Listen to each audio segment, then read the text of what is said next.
సుమన్ టీవీలో మీ business promotions కోసం ఈ కింది నెంబర్ను సంప్రదించగలరు.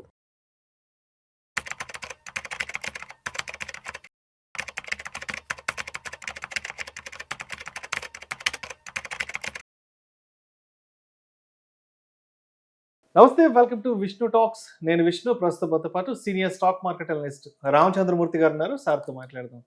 సార్, రామచంద్రమూర్తి గారు నమస్తే. సార్ నమస్తే అండి విష్ణు గారు. రామచంద్రమూర్తి గారు, ఒకసారి ఇవాళ మార్కెట్ క్లోజింగ్ ఎక్కడ చూద్దాము. ఇవాళ 28 జనవరి వెడ్నెస్డే. సెన్సెక్స్ విషయానికి వస్తే 487 పాయింట్ల లాభంతో 82,344 వద్ద క్లోజ్ అయింది. నిఫ్టీ విషయానికి వస్తే 167 పాయింట్ల లాభంతో 25,342 వద్ద క్లోజ్ అయింది. బ్యాంక్ నిఫ్టీ విషయానికి వస్తే 393 పాయింట్ల లాభంతో 59,598 వద్ద క్లోజ్ అయింది. సో మొత్తానికి ఇవాళైతే మార్కెట్లు గ్రీన్లో క్లోజ్ అయ్యి ఇన్వెస్టర్లని కాస్త లాభాల వైపుగా గట్టెక్కించాయి. సో ఏంటంటారు, ఇవాళ మార్కెట్లలో కొంత జోష్ అనేది కనిపించింది. ఇవాళ నమస్తే అండి. ఇవాళ మార్కెట్లో మేజర్గా జోష్ రావడానికి కారణం ఏంటంటే మదర్ ఆఫ్ ఆల్ డీల్స్ నిన్న చేసుకున్నాం యూరోపియన్ యూనియన్తో. యూరోపియన్ యూనియన్లో దాదాపు 27 కంట్రీస్ ఉన్నాయి. వాళ్ళందరితో మనం డీల్ చేసుకున్నాం. దాంతో ఏంటంటే ఇండియా నుంచి 95% ఎగుమతులు వెళ్తాయి అక్కడికి. అలాగే యూరోప్ నుంచి కూడా 95% దిగుమతులు ఎక్కడికి వస్తాయి. సో మొత్తం వరల్డ్ జీడిపిలో 25% జీడిపి అదే డీల్ అనమాట. దాదాపు $200 బిలియన్ పర్ యానం డీల్ జరుగుతుంది. So one of the massive biggest deal జరిగింది. అమెరికా డొనాల్డ్ ట్రంప్ గారికి అయితే కన్ను పుట్టేసింది. ఇలాంటి డీల్ ఎక్స్పెక్ట్ చేయలేదు అటు యూరోపియన్ యూనియన్ కానీ ఇటు ఇండియా కానీ చేస్తారని.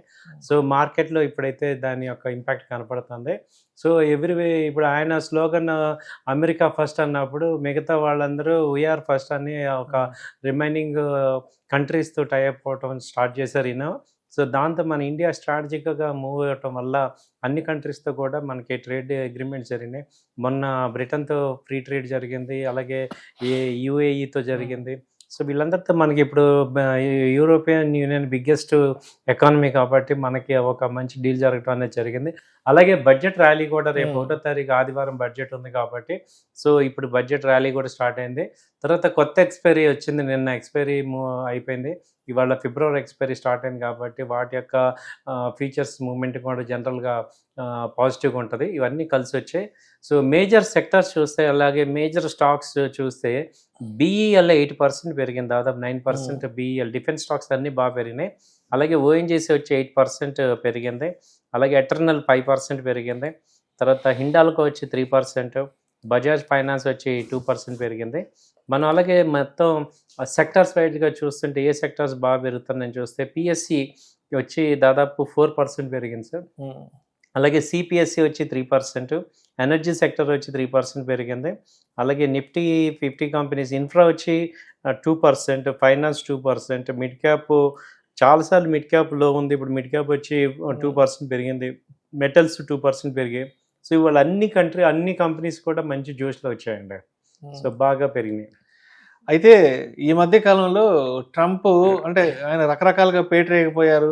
మొన్నటి వరకు 50% టారిఫ్ అన్నారు, తర్వాత మొన్నటి వరకు మళ్ళీ 5% టారిఫ్ అన్నాడు. అంటే ట్రంప్ ఇంతలా పేటరేగిపోతున్నా కూడా అంటే చాలా మంది ఏంటి మోడీ గారు ఏం మాట్లాడట్లేదు, మోడీ గారు చాలా మౌనంగా ఉన్నారు ఏంటంటూ కూడా చాలా మంది ఆలోచించారు.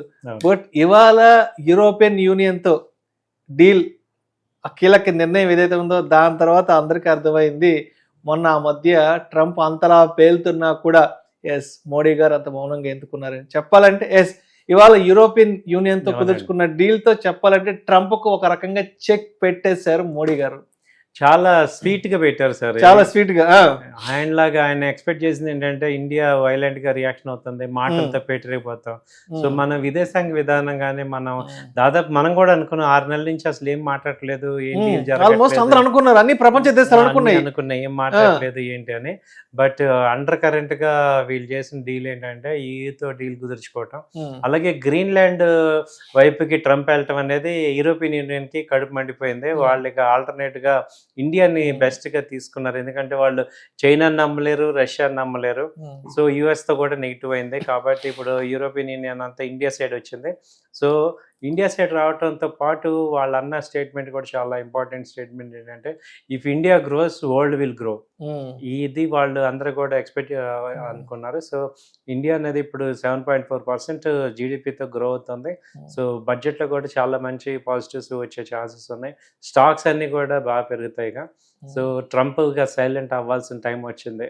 సో ఆయన కూడా అంటే గత సంవత్సర కాలంగా ప్రపంచ మార్కెట్ల అన్నింటినీ ట్రంప్ మాటలతో కొట్టాడు.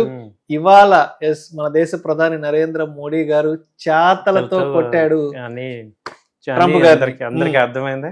మేబీ వాళ్ళు అసలు వాళ్ళకి నిద్ర పట్టదు. సో కంపల్సరీ ఇప్పుడు ఏమైందంటే అమెరికా కూడా టారిఫ్స్ తగ్గిస్తాము, డీల్ కుదుర్చుకుందాం రండి అని ఒక వచ్చింది సానుకూలం. ఇంకొక 1 వీక్ పోతే 1 వీక్ 10 డేస్లో వాళ్ళే మన దగ్గరకు వచ్చి డీల్ చేసేటట్టుగా వచ్చే స్టేజ్కి వస్తుంది. ఎందుకంటే ఇంకా ఆల్టర్నేట్ లేదు, వాళ్ళకి ఆప్షన్ లేదు.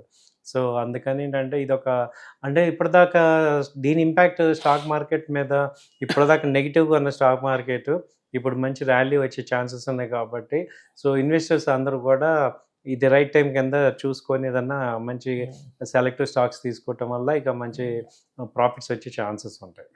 అయితే గత సంవత్సర కాలంగా ట్రంప్ తన విపరీతమైన మాటలతో ఎంత రెచ్చగొడుతున్నా కూడా బట్ మోడీ గారు ఇవాళ తీసుకున్న నిర్ణయం ఏదైతే ఉందో చెప్పాలంటే ట్రంప్కి ఇది చెంప పెట్టు అనుకోవాలి. అవునండి, చాలా సైలెంట్ గా కొట్టారు అసలు. అవునండి, చాలా సైలెంట్ గా డిప్లొమాటిక్ గా ఈయన ఎక్స్పీరియన్స్ అంతా చూపించి ఎక్స్పీరియన్స్ మొత్తం చూపించి ఆయనకి ఆన్సర్ చెప్పారు.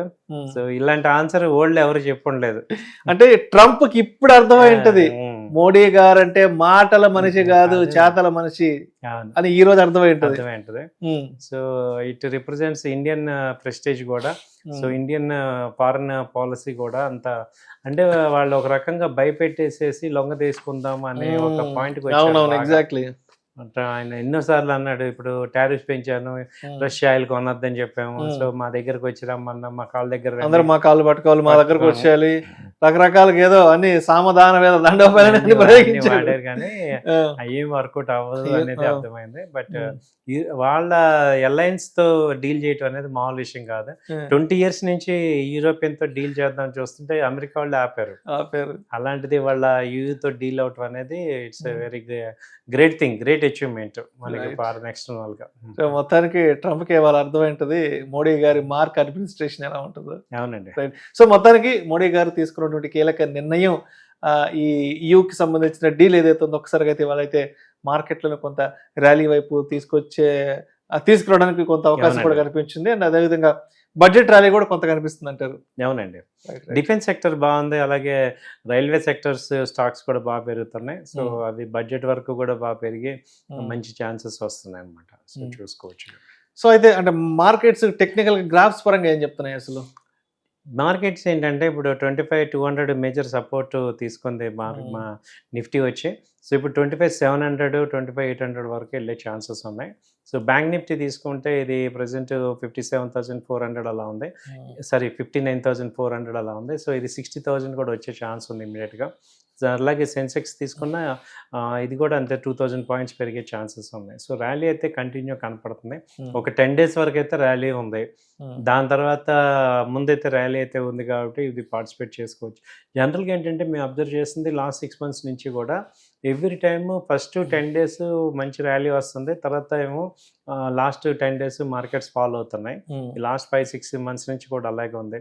ఈవెన్ లాస్ట్ మంత్ డిసెంబర్లో కూడా ఆల్ టైమ్ హై వెళ్ళింది, 26,400కి వెళ్ళి మళ్ళీ ఇప్పుడు 25,000కి వచ్చింది. సో ఈసారి బడ్జెట్ కనుక పాజిటివ్గా ఉంటే అంటే ఇది ఏంటంటే ఈసారి బడ్జెట్ అనేది ఈ పబ్లిక్ బడ్జెట్ అవ్వదు, కంపల్సరీగా గ్రోత్ బడ్జెట్ అవుతుంది. సో ఎందుకంటే ఇంకా 2 ఏళ్ళు ఉంది కాబట్టి గవర్నమెంట్కి మంచి గ్రోత్ రావాలి కాబట్టి ఎక్కడ కూడా ఈ రాయితీలు తాయిలాలు ఇచ్చే పరిస్థితి లేదు వీళ్ళకి. సో మెయిన్ గ్రోత్, జీడిపి పెంచడం, పారిశ్రామిక వృద్ధి అయితే చాలా ఇంపార్టెంట్ ఎక్స్పెక్ట్ చేసేది. సో అన్ఎంప్లాయ్మెంట్స్ వీటిని కౌంటర్ చేయడానికి మనకి ఇన్ఫ్లేషన్ తగ్గాలి, అలాగే పెట్టుబడులు రావాలి, మంచి పారిశ్రామిక అంతా కళకళలాడాలి.